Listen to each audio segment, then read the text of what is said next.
Pagbati at paalala sa lahat ng SSS at GIS pensioners. Scam alert.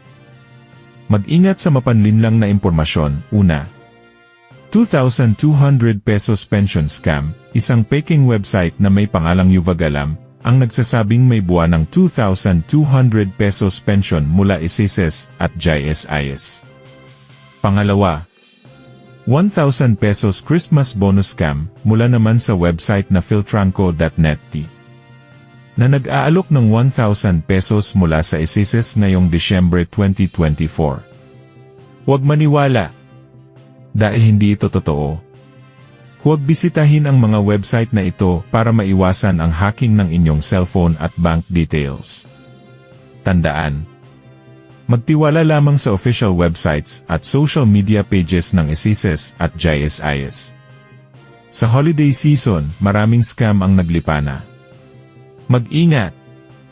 Mga totoong makukuha para sa SSS.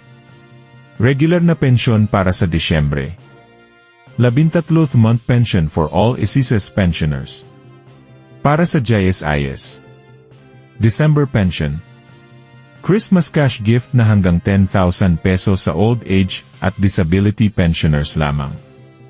Protektahan ang inyong pensyon, pera at savings.